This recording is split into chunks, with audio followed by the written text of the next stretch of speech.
187페이지 저당권의 효력 범위 그랬을 때 크게 두 가지입니다. 피담보채권의 범위하고 목적물의 효력이 미치는 범위, 이렇게 두 가지. 저당권의 효력이 어디까지 미치느냐 그랬을 때 피담보채권은 거기 360조 나와 있죠.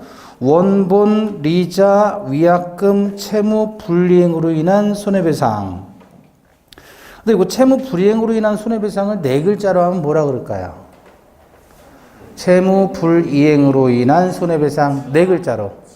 그렇죠. 지연배상. 또 다른 말로 지연이자. 앞에 나와 있는 리자하고 지연이자는 같은 거예요? 다른 거예요? 다른 겁니다. 지연이자는 손해배상이에요. 리자는 원본액이 시간이 경과할수록 같이 상승하는 분을 얘기하는 거예요. 그 원본액의 일부입니다. 원본액의 일부. 화폐의 시간가치 아시죠? 그쵸? 화폐의 시간가치. 어느 학에서 그래요? 부동산 학에서 그래요. 부동산 학에서. 그러니까 오늘 1억 원이 내년 이맘때 1억 원하고 같은 가치가 아니죠. 오늘 1억 원이 내년 이맘때 1억 원이 되려면 1년치의 이자가 들어가는 금액이 내년치하고 올해 현재 가치가 같은 거예요. 그러니까 우리가 흔히 생각하기에 전세금 2억 냈다. 3년 계약하고 3년 뒤에 2억 받으면 원금 보존한다 그러잖아요. 그 원금을 까먹는 거죠. 3년치 이자를 까먹는 거예요. 보존하는 게 아니고. 아시겠죠? 그러니까 이자하고 지연이자는 같다, 다르다? 다르다. 그 다음에 저당권의 실행비용까지를 담보한다. 그래서 우리 어떻게 암기했죠? 원리금 외에도 손실비용을 담보한다 그랬죠? 원본에서 원, 리자에서 리, 위약금의 위, 그 다음에 손해배상에서 손, 그 다음에 실행비용에서 실비용, 원리금 외에도 손실비용을 담보한다. 자, 저를 보시고 원본, 리자, 위약금, 손해배상, 실행비용 1, 2, 2 그랬죠. 1, 2, 2. 원본은 필요적 기재사항, 리자하고 위약금은 임의적 기재사항. 그죠? 손해배상하고 실행비용 두 개는 등기 없이 담보된다 그랬어요. 그래서 원본액은 필요적 기재사항이니까 반드시 등기를 해야 되고 원본액에 등기가 빠져 있으면 무효입니다. 리자하고 위약금은 임의적 기재사항으로서 등기해야 담보가 되는 거예요. 등기해야. 만약에 얘들 등기 안 한다 그래도 상관은 없어요. 임의적이니까. 등기해도 좋고 안 해도 좋은데 등기하지 않으면 주장하지 못합니다. 그 다음에 손해배상하고 실행비용 있죠. 그래서 원리금 외에도 손실비용 했을 때 이 손해배상과 실행비용은 등기를 원래 하지 않고 담보되는 거예요. 아시겠죠? 원본액 필요적 기재사항이니까 반드시 등기해야 되고 리자 위약금은 등기해야만 담보되는 겁니다. 그리고 손해배상 실행비용은 등기 없이 담보되고. 그런데 피담보채권이 계속해서 증가한다. 예컨대 1억 원의 원본인데 리자율 20% 약정하고 위약금 1천만 원 약정했다. 근데 1년을 안 갚았어요. 그러면 이자율로 그대로 손해가 가는 거니까 이걸 지연이자라고 하는 거예요. 지연이자. 다른 말로 지연배상. 거기 뭐라고 나왔냐면 저당 목적물의 하자로 인한 손해배상금이 아니라 그랬어요. 돈을 제때 안 갚으니까 거기에 대해서 손해가 붙는 거예요. 그걸 지연이자 지연배상 그래요. 그죠? 자, 그런데 지연배상에 대해서는 지연배상이라고 나와 있네요. 원본의 이행기일을 경과한 후에 1년분에 한해서 저당권 행사할 수 있다 그랬잖아요. 그럼 여기 봐봐요. 리자가 20% 잡았으면 1년치의 지연배상은 얼마예요? 1억에 20%니까 2천만 원이죠? 이자 2천만 원에 또 20%니까 400이 붙어야 될 거 아니에요. 이것도 20%가 붙어야 되니까. 그죠? 경매신청 등록세라든지 감정평가 비용 이런 것들은 실행비용인데 얘네들은 당연히 들어가는 것이니까 등기하지 않습니다. 그래서 1년만 지체를 했어요. 계약 위반해서 1년 지체하면 얼마가 돼요? 피담보채권액이 1억, 2천, 3천, 4천, 5천, 4백, 1억 5천 4백이 되는 거예요. 근데 2년째가 된다 그러면 또 이게 붙어야 되죠. 그죠? 지연배상이 계속 들어가니까. 3년째 된다 그러면 또 이만큼이 또 올라가야 되죠. 그럼 피담보채권액이 자꾸 증가하는 원인은 뭐 때문에? 지연배상 때문에. 그래서 애시당초 갑소유 부동산에 대해서 1번 을이 1억 원 빌려주고 이렇게 약정을 했는데 이번에서 병이라는 사람이 한 3천만 원 여유가 있겠다라고 해서 돈을 빌려줬더니 요놈이 1년 지나 2년 지나 3년 지나서 담보가 꽉 찰 때까지 2억 다 될 때까지 기다리고 있다 여기서 실행을 해버리면 후순위자는 한 푼도 못 받게 되는 결과가 되잖아요. 그래서 이런 걸 방지하기 위해서 누구 보호하기 위해서? 후순위자를 보호하기 위해서 손해배상일 때에는 이행기 도가 후 1년분에 한한다라고 규정을 하는 거예요. 그래서 거기 단서에서 지연배상에 대해서는 원본의 이행기를 경고한 후에 1년분에 한하여 저당권을 행사할 수 있다 그랬잖아요. 그건 누구 보호 때문에? 자, 근데 요걸 가지고요, 어떻게 여러분 틀리게 하냐면, 이자는 1년분이다 그러면 틀린 거예요. 이자하고 지연이자 지연배상은 다른 거라 그랬어요. 이거는 채무 불이행으로 인한 손해배상을 줄여서 이렇게 얘기하는 거예요. 돈을 제때 안 주니까, 지연되었으니까 손해배상이 붙고, 그 손해배상은 이자율로 따라가니까 지연되었을 때 이자율이다. 그래서 지연이자라고 하는 거예요. 아시겠죠? 자, 지연배상에 대한 1년분의 제한은 저당권자의 제3자에 대한 관계에서의 제한이며 채무자가 저당권자에 대해서 대항할 수 있는 것이 아니다. 그 말은 3년치 됐을 때는 약 1억 9천이 나왔다라 그래요. 이렇게 가정해보잔 말이에요. 계산해보니까. 그러면 원본에 대해서 1년분에 한하는 것은 결국 누구 보호하자는 취지예요? 후순위자 보호하자는 취지죠. 그렇다고 채무자가 요것만 갚고 말소 청구할 수 있는 건 아니라는 거예요. 채무자는 돈 다 갚아야 되는 거예요. 채무자에 대해서는 뭐가 인정된다? 불가분성이 인정되는 겁니다. 그래서 이 지연배상에 대한 1년분의 제한은 저당권자의 제3자에 대한 관계에서, 즉 후순위자의 관계에서의 제한이지 채무자가 저당권자에 대해서 주장하는 것이 아니다. 채무자는 불가분성 때문에 다 갚아야 됩니다. 따라서 원본의 반환이 2년간 지체된 경우에 채무자는 원본 및 지연배상금의 전부를 변제해야 말소 청구할 수 있다. 한마디로 뭐예요? 불가분성. 자, 그 다음에 저당권의 물적 범위로서 저당권의 효력이 미치는 목적물의 범위입니다. 358조 보시면 저당권의 효력은 저당 부동산에 부합된 물건과, 즉 부합물과 종물에 미친다. 그러나 법률의 특별한 규정 또는 설정에 따른 약정이 있으면 그러하지 아니하다 그랬는데, 부합물과 종물에 미친다, 저당권 효력이 미친다, 그 말은 해당 목적물의 소유권이 경락인에게 이전하는데 부합물과 종물도 같이 이전된다는 뜻입니다.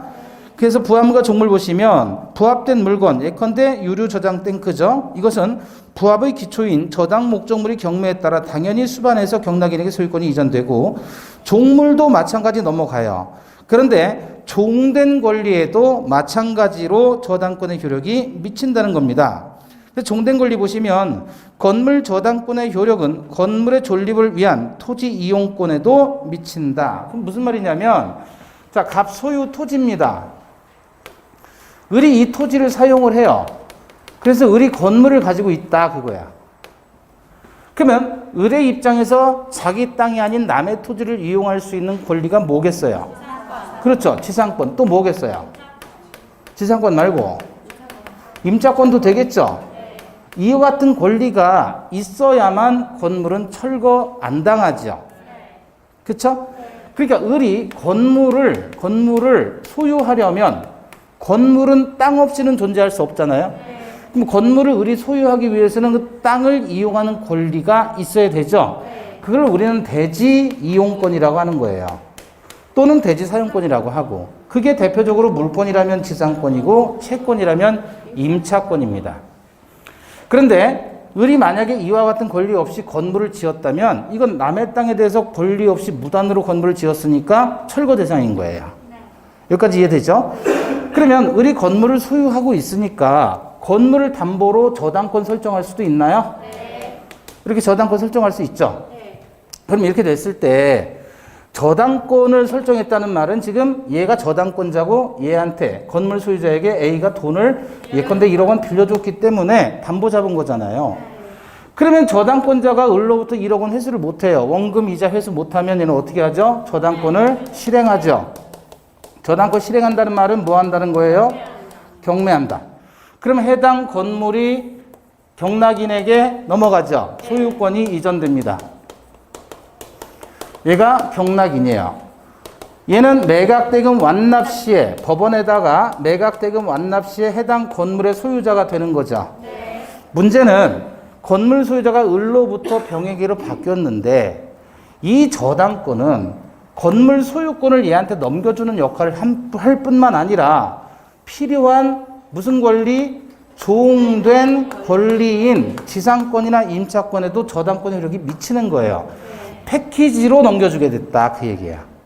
그럼 얘는 매각대금 완납 시에 건물 소유권을 이전받은과 동시에 뭣도 얘가 가지고 있었던 지상권과 임차권도 취득해버리는 거예요. 따라서 적법하게 토지를 이용할 수 있다. 그러면 토지 소유자, 건물 소유자가 처음부터 같아요? 달라요? 달라요. 다르죠? 네. 토지 소유자, 건물 소유자 같아요? 달라요? 달라요.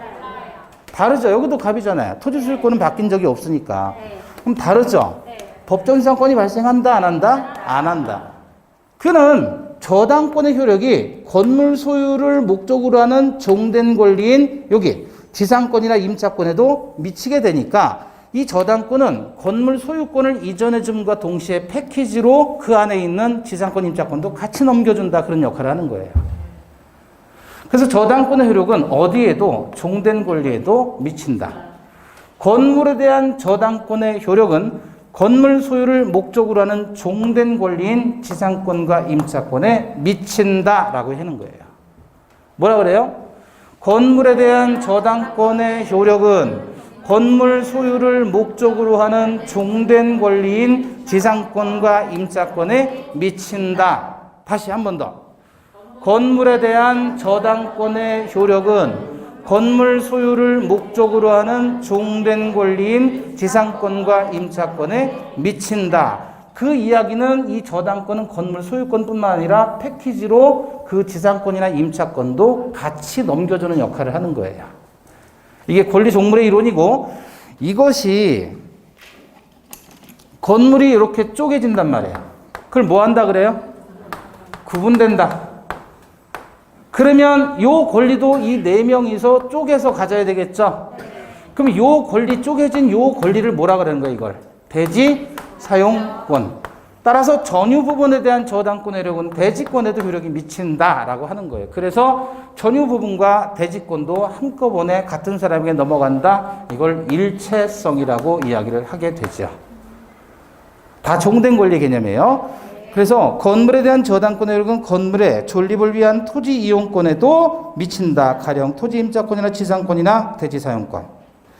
그럼 부합의 시기나 종물로 된 시기는 문제되지 않는다 그랬잖아요. 네. 옆에다 쓰세요. 저당권 설정 전후를 불문하고 저당권 설정 전후를 불문하고 다 미친다. 그 얘기예요.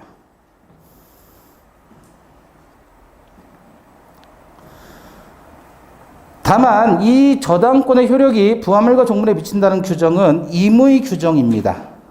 임의 규정이고 효력이 미치는 것 보시면 저당권의 목적인 건물에 증축되어 독립적 효용이 없는 부분 이걸 뭐라 그래요?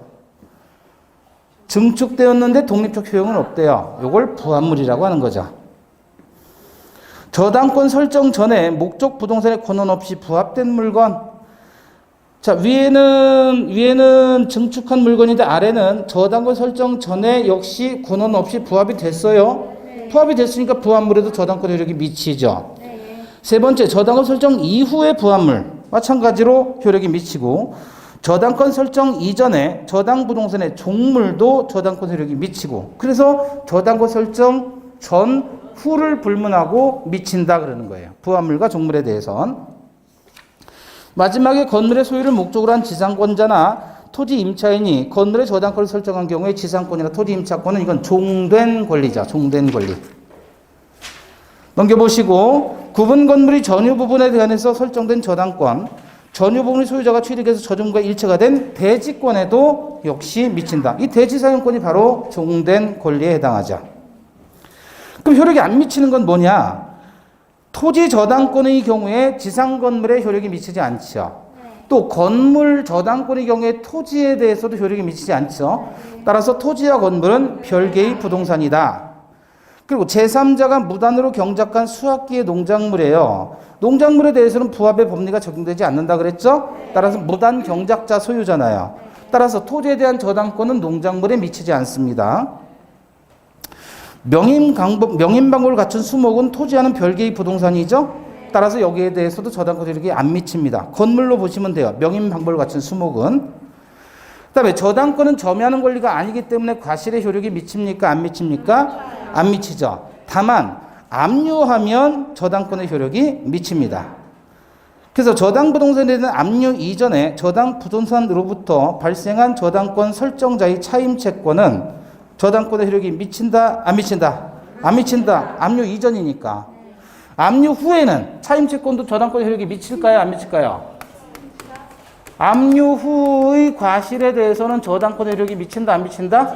미친다. 그런데 압류를 바꿔치면 뭐라 그랬어요?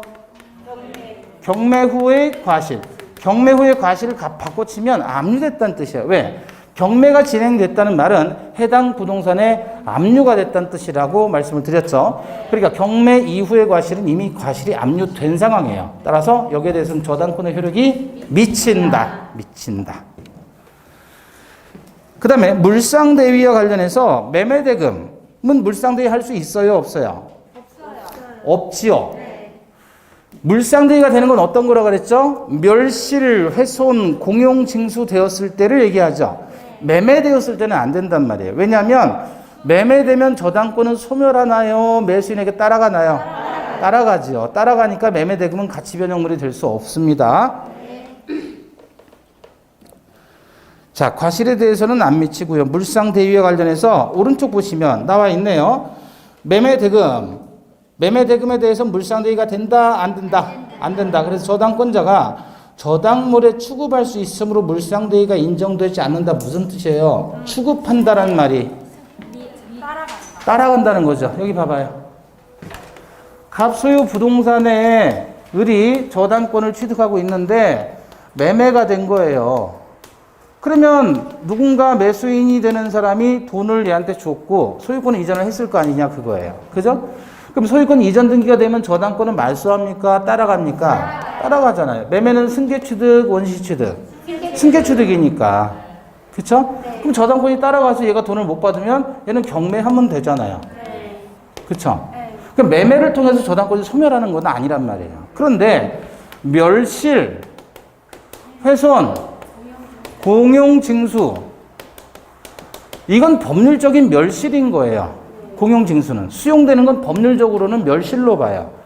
그럼 이 물건이 멸실하면 저당권은 어떻게 되죠? 소멸하잖아요. 그래서 가치변형물에 효력이 미친다. 따라간다라는 걸 뭐 한다 그래요?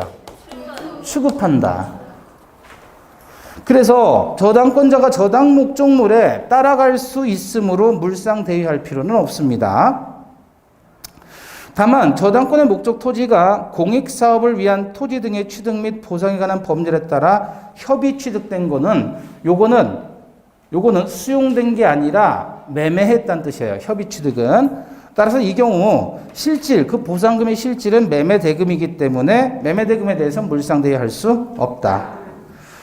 또 미리 지급 또는 즉 수용 보상금을 지급 또는 인도 전에 뭐 해야 되죠? 압류해야 되는데 반드시 저당권자 자신이 압류해야 되는 것은 아니라 그랬죠. 제3자 압류라도 무방하고 저당 목적물이 변형물인 금전에 대해 이미 제3자 압류가 있는 경우에도 저당권자는 물상대위 할 수 있다.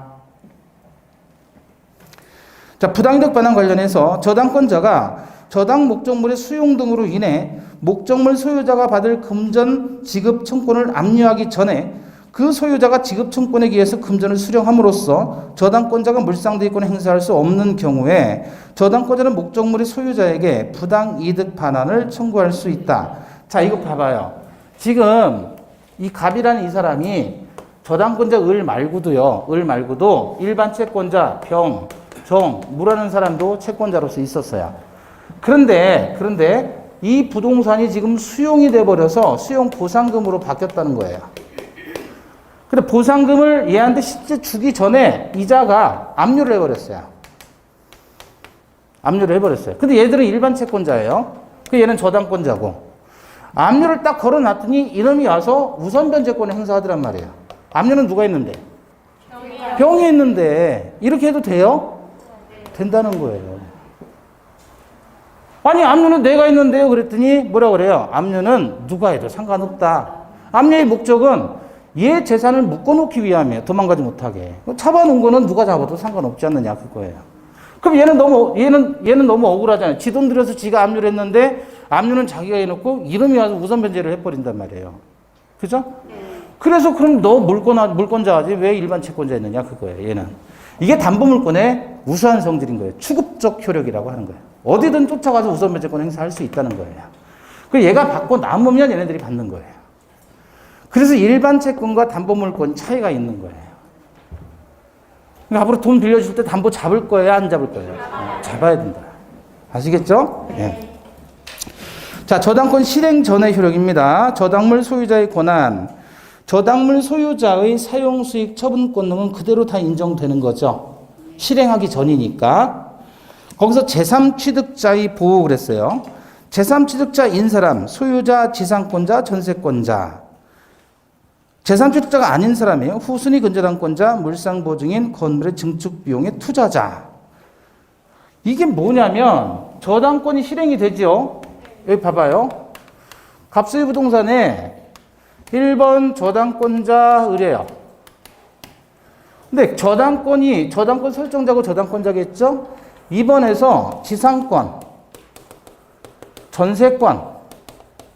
그게 얘보다 후순위로. 지상권이나 전세권이나 또는 양수인 같은 사람들. 이건 저당권 안고 그대로 소유권 이전받은 사람들. 이 사람들을 다 묶어서 뭐라 그러냐면 저당권이 설정된 부동산의 제3자로서 사용 수익권을 취득한 사람이다. 그래서 제3취득자라고 하는 겁니다.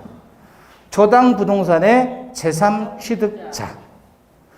경매되면 얘가 말소 기준이 되죠. 그러니까 얘들은 다 어떻게 돼요? 소멸하거나 얘는 쫓겨나야 되는 거예요. 경락인에 의해서. 그리고 경매되면 쫓겨나는 사람, 더 이상 사용수익권을 주장하지 못하는 사람을 다 묶어서 뭐라 그래요? 제3취득자. 자, 이들은 그러면 쫓겨나는 사람들이니 경매가 되면 어떻게 할 수 있어요? 이들은 뭐 할 수 있어요? 매수인이 될 수 있습니다. 그래서 저당물의 소유권을 취득한 제3자도 뭐가 될 수 있다? 경매인이 될 수 있다. 이 경매인이라는 사람은 사는 거예요? 파는 거예요? 사는 사람이다. 낙찰받을 수 있다는 얘기죠. 그 밑에 나와 있죠. 그래서 저당부동산의 제3취득자는 저당권을 실행하는 경매에 참가해서 매수인이 될 수 있다. 넘겨보시고 저당부동산에 대하여 소유권, 지상권 또는 전세권을 취득한 제3자는 저당권자에게 부동산으로 담보된 채권을 변제하고 저당권의 소멸을 청구할 수 있다. 다시 말하면 여기 봐봐요. 이 지상권자나 전세권자, 양수인과 같은 사람은 경매 실행하게 되면 쫓겨난다 그랬잖아요. 사용수익권을 잃게 되는 거예요. 용의권을 취득한 제3자예요. 근데 더 이상 저당권이 실행되면 용의권을 행사하지 못하니까 얘들은 어떻게 하냐면 채무자가 갚아야 될 돈을 대신 대위에서 변제할 수 있다는 거예요. 그럼 얘가 지금 경매 실행하는 이유가 얘한테 빌려준 돈을 못 받았기 때문에 경매 실행하는 거잖아요. 근데 누구로부터 대신 받았다면 경매 실행할 필요가 없는 거죠. 대위 변제했으니까 그거 할 수 있다는 겁니다. 근저당 부동산의 소유권을 취득한 제3자는 피담보 채무가 확정된 이후에 그 채무를 채권 최고액 범위 내에서 변제하고 소멸 청구할 수 있죠. 얘는 채무자가 아닌 사람이죠. 대위 변제하는 사람이. 왜냐하면 근저당 부동산의 소유권을 취득한 제3자라 그랬잖아요. 그러니까 저당 부동산의 양수인을 얘기합니다. 이 사람은 최고액 범위 내에서만 변제하면 됩니다. 근저당의 경우에. 또 피담보 채권을 변제하고 저당권의 소멸을 청구할 수 있는 제3취득자에는 경매 신청 후에 소유권, 지상권 또는 전세권을 취득한 자도 포함된다. 그래서 이 사람들이 저당 부동산의 제3취득자라고 했지요.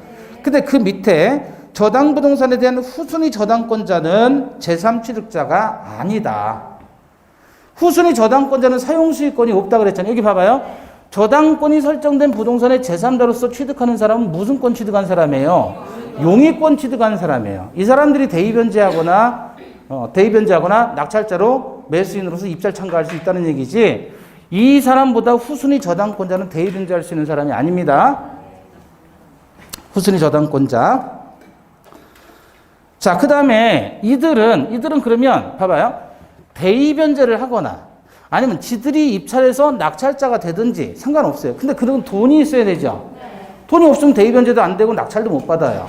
그럼 얘들이 결국 행사할 수 있는 건 뭐냐? 그랬을 때 마지막 비용 상환 청구권입니다. 저당부동산의 제3취득자는 부동산의 보존, 개량을 위해서 지출한 비용을 그 부동산 경매대가에서 우선 상환받을 수 있다. 그래서 비용 상환 청구권이 거기에 나오는 겁니다.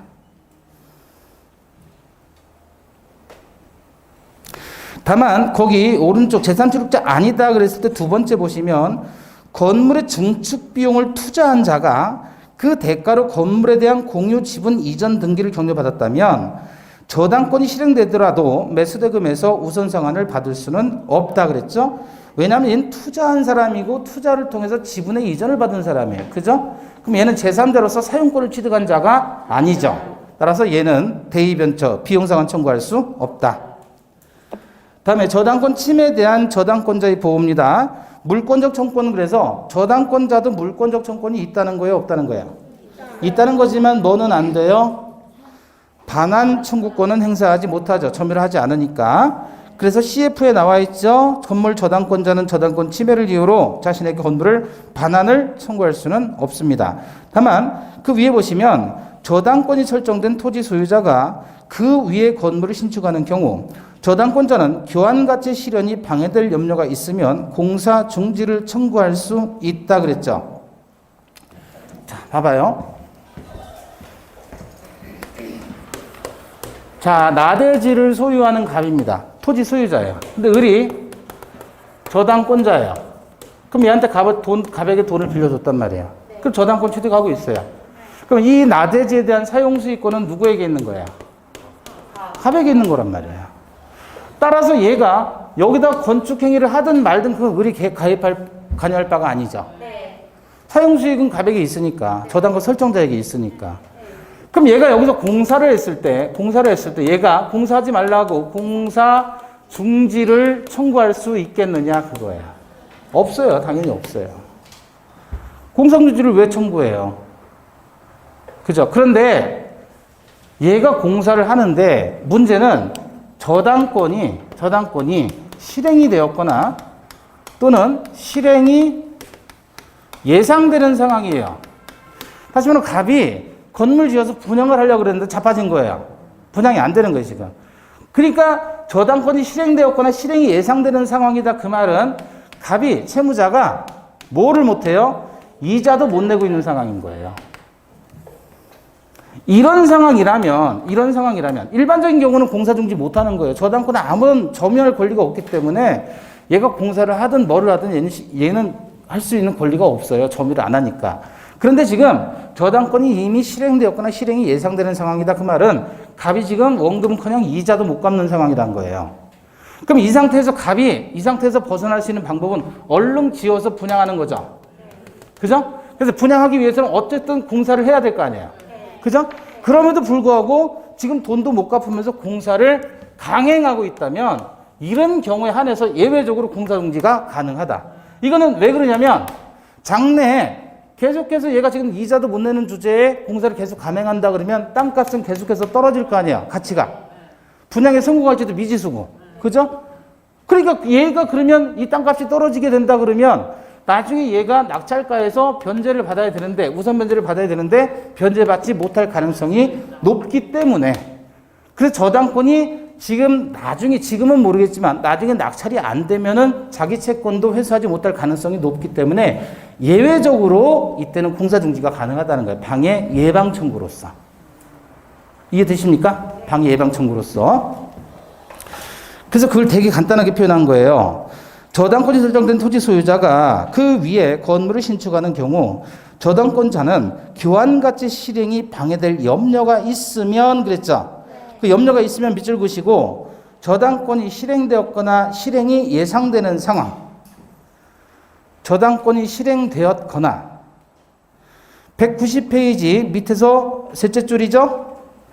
교환가치 실현이 방해될 염려가 있으면 그 밑에다가 저당권이 실행되었거나 실행이 예상되는 상황.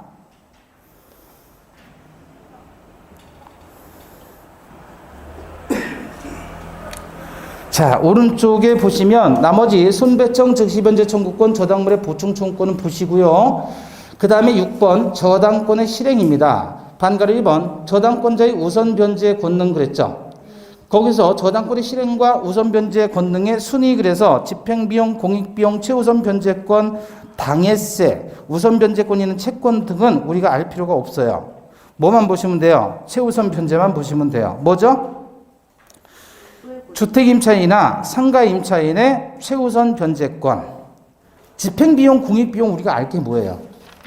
그죠? 그 다음에 동그라미 2번 저당권 실행과 대항력 있는 용익권과의 관계 그랬죠? 91조 2항에 보시면 매각부동산의 모든 저당권은 매각으로 소멸한다. 지상권, 지역권, 전세권 및 등기된 임차권, 저당권. 임차권은 저당권, 압류채권, 가압류채권에 대항할 수 없는 경우만 매각으로 소멸된다. 이렇게 나와 있지만 우리는 어떻게 하자 그랬어요? 저당권이 실행되면 두 가지만 기억하시면 돼요. 첫 번째, 모든 저당권은 소멸한다.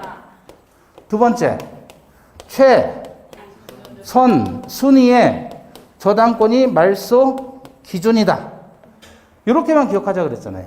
잔뜩 있지만 다 필요 없고. 그래서 어떤 경우든지 간에 저당권은 무조건 소멸. 소멸하는 저당권 중에서 제일 빠른 순위가 소멸의 기준이 되는 권리가 되는 겁니다. 그러면 예컨대 지금 갑소유 부동산에 1번 전세권 A, 2번 저당권 B, 3번 지상권 C, 4번 또 뭐 전세권 D 이렇게 있다고 쳐봐요. 그리고 요 사이에 임차인 E, 임차인 F, 임차인 G 있다. 그러면 예컨대 5번에서 가압류권자가 경매를 신청합니다. 그러면 우리는 이 원칙에 따라서 첫 번째 저당권을 전부 소멸시킨다 그랬죠? 얘 소멸. 얘 하나 소멸시키면 되네. 그럼 얘도 저당권이에요, 저당권. 얘도 소멸. 저당권 다 소멸시켰죠. 소멸되는 권리 중에 제일 빠른 선순위 저당권은 몇 번? 2번. 얘가 말소 기준이에요. 그 이 밑으로 전부 소멸. 요거는 인수. 간단하잖아요. 아시겠죠? 말소 기준만 찾으시면 됩니다. 최선순위 저당권이에요. 자, 그래서 거기서 보시면 192페이지 보시면 방가로 2번 토지와 그 지상 건물로 인한 법 문제에서 자, 경매 실행했을 때 법정 지상권이 발생한다 그랬죠? 366조요. 보세요. 저당물의 경매로 인하여 그랬죠. 그러니까 저당권이 실행됨으로 인해서 토지 건물 수요가 다르게 되는 경우라면 366조의 법정 지상권이 발생하는 겁니다. 저당물의 경매가 아니라 매매 기타 적법한 원인으로 인해서 다르게 됐다 그러면 관습법상의 법정 지상권. 그게 아니라 건물의 전세권이 있고 대지의 특별 승계지 발생했다 그러면 305조의 법정 지상권. 자, 그래서 저당물의 경매로 인해 토지와 지상 건물이 다른 소유자에게 속한 경우에 토지 소유자는 건물 소유자에게 지상권 설정 것으로 간주하고 지르는 당사자 청구에 따라 법원이 정합니다. 성립 요건 A. 최선순위 저당권 설정 당시 건물이 존재했어야 됩니다. 최선순위 저당권 설정 당시에요. 자, 인정 사례 보시면 토지의 저당권이 설정될 당시 그 지상에 건물이 토지 소유자에 의해서 건축 중이었고 건물의 규모, 종류가 외형상 예상될 수 있는 정도까지 건축이 진전된 후 저당권의 실행으로 토지가 매각이 됐어요. 그러면 법정지상권 인정된다, 안 된다? 자, 포인트는 뭐예요? 건축 중이에요. 건축 중. 또 두 번째 포인트는 토지의 저당권이 설정될 당시 존재하는 건물이 뭐예요? 미등기 상태. 미등기 상태. 자, 이때는 법정지상권이 인정이 된다는 얘기죠. 그럼 기준이 언제란 말이에요? 저당권 설정 당시 최선순위 건축 중이란 말이에요. 저당권 설정 당시 건축 중. 건물은 없었어요. 근데 건축 중이었다. 이 경우라면 법정지상권이 인정이 됩니다. 그런데 부정사례 보시면 저당권이 설정된 토지 위에 건물이 축조된 후 토지의 경매로 토지와 지상 건물이 다른 소유주에게 속했다. 이게 뭔 말이야 이게? 저당권이 설정된 당시에는 건물이 있었다는 거예요? 없었다는 거예요? 없었다는 거예요. 설정 당시 기준으로. 네? 자, 설명이 길어져야 되는데 보세요. 갑자기 토지고 나대지예요. 나대지는 2억짜리예요. 감정가. 저당권이 설정될 당시에 나대지였어. 그럼 얘는 얼마까지 빌려줄 수 있겠어요? 넉넉하게 1억 원은 빌려줄 수 있죠. 그런데 그 이후에 저당권이 설정이 됐는데 그 이후에 건물이 들어간 거예요. 그러면 이 땅값은 1억 5천으로 떨어지는 거예요. 네? 건물 없는 나대지하고 건물 있는 건부지하고는 다르잖아요. 자, 이 상태에서 저당권이 있었죠? 얘가 실행이 돼요. 그래서 을이 낙찰을 받는다. 예를 들어 병이 낙찰을 받는다. 그러면 토지 건물 소유자가 갖다 저당권의 실행으로 토지 건물 소유자가 다르게 됐죠? 그죠? 그럼 얘가 낙찰 받을 때는 1억 이하로 낙찰을 받아야 돼요. 왜? 만약에 이렇게 됐을 때 토지 건물 소유자가 같은 사람이었다가 다른 사람이 돼버렸잖아요. 그러면 여기서 법정 지상권이 인정이 된다라고 해봐요. 지상권이 인정이 된다 그러면 이 땅은 30년 동안 이 갑이라는 건물 소유자를 위해서 지료만 받을 뿐이지 다른 메리트가 없는 거예요. 그죠?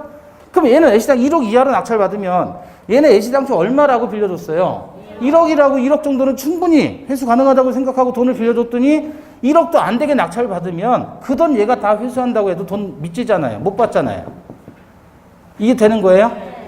그러니까 다시 나대지 상태는 담보 가치가 커요. 근데 건물이 있는 상태라면 담보 가치가 훅 떨어지는 거고 건물이 있는데 거기에 법정 지상권까지 30년 동안 이 건물 철거하지 못하고 토지를 사용하지 못한다 그러면 얘 가치는 훨씬 더 떨어지는 거예요. 그러니까 이런 경우에는 저당권이 실행되어서 똥이다가 되더라도 법정 지상권이 인정되지 않아야 돼요. 그럼 언제냐? 저당권 설정 당시에 건물이 있거나 아니면 건축 중이어야 된다 이거야. 그럼 얘가 감정가는 2억 나가는 지금 건물을 짓고 있네? 건물이 아예 있네? 그럼 아예 감정가를 1억 5천으로 잡고 한 7천 정도는 빌려줄 수 있단 말이에요. 이해되시죠? 그래서 저당권 설정 당시를 기준으로 해서 건물이 없었다면 이건 법정지상권 대상이 아닌 거예요. 만약에 건물이 있었다 그러면 돈을 많이 안 빌려줬겠죠. 감정가를 작게 잡아가지고. 이해되십니까? 네. 자, 그 다음에 또 하나 부정사례에서 세 번째 보세요. 두 번째 사례도 첫 번째 사례가 같은 거예요. 나대지상이 저당권이 설정되고 그 동의를 얻어서 건물을 건축했어도 마찬가지인 거예요. 설정 당시는 어쨌든 나대지였던 거 아니에요. 그죠? 네. 자, 세 번째는 요건 키워드예요. 기억하세요. 공동저당 키워드 네모. 공동저당. 그다음 둘째 줄에서 새로이 축조된다. 새로이 축조, 신축. 새로이 축조를 신축이라고 바꿔주세요. 공동저당에 신축 나오면 무조건 안 되는 거예요. 이유 없어요. 그냥 안 돼요. 키워드입니다. 그래서 지문에서 공동저당 나오고 신축이란 단어 나왔다. 두 개만 확인하시면 무조건 법정지상권 인정 안 된다. 이렇게 기억하시고.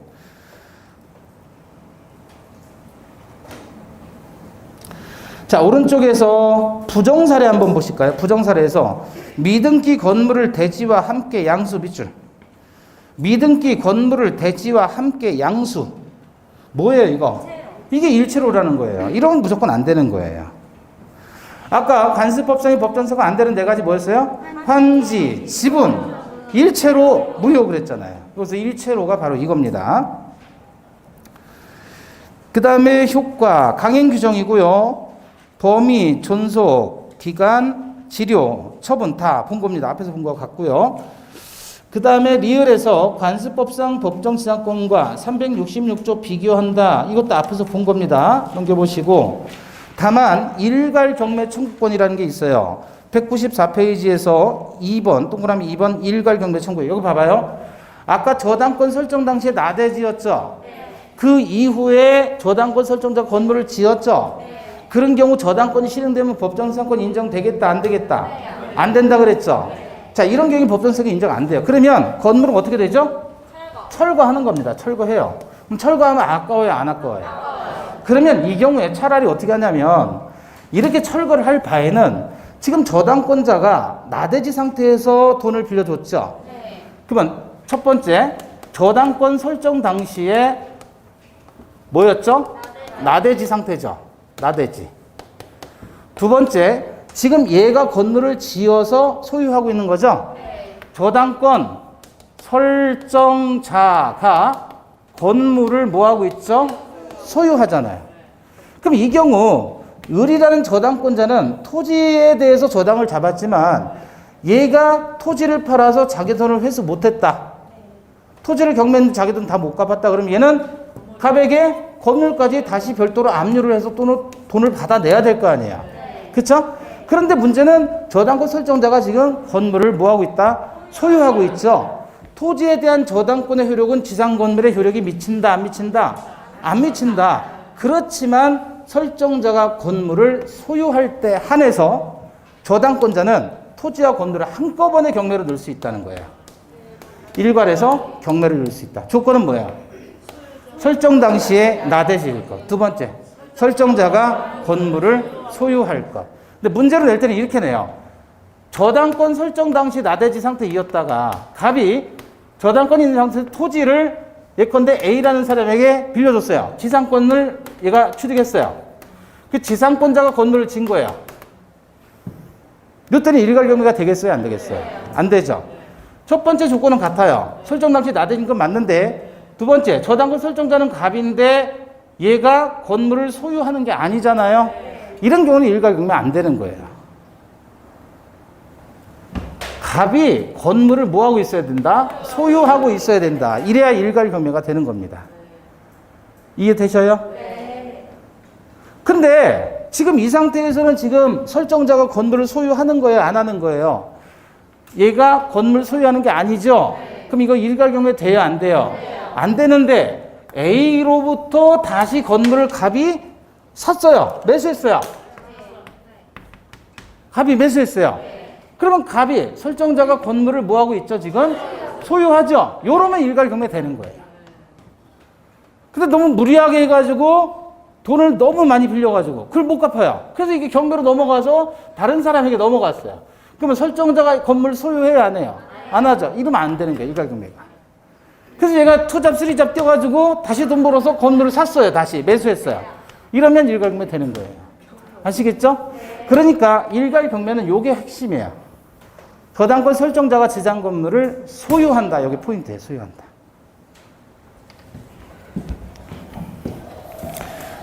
자, 그래서 일괄 경매 청권 요건 보시면 저당권 설정 당시 지상의 건물이 없을 것, 한마디로 나대지일 것. 두 번째, 저당권 설정자가 축조하고 소유하는 건물일 것.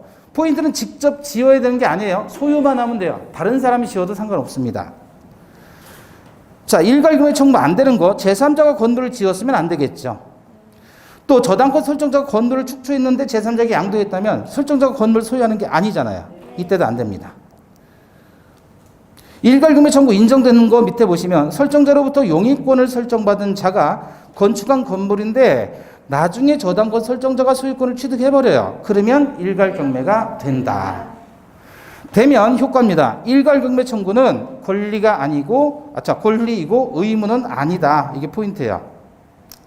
그러니까 저당권자 입장에서는 토지만 경매할 수도 있고 일괄 경매할 수도 있고 선택할 수 있는 겁니다.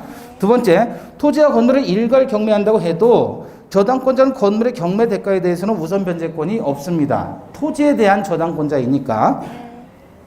세 번째, 토지만을 경매해도 충분한 경우 일괄 경매가 가능하다. 선택에 의해서.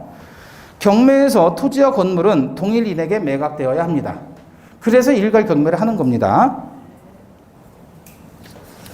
자, 시간이 많이 갔지요. 네. 오늘 원래 근저당하고 공동저당까지 가야 되는데 여기까지만 보도록 하겠습니다. 일괄 경매까지만 보고요. 근저당하고 공동저당은 다음 주에 보도록 할게요. 자, 오늘 수고하셨습니다. 감사합니다.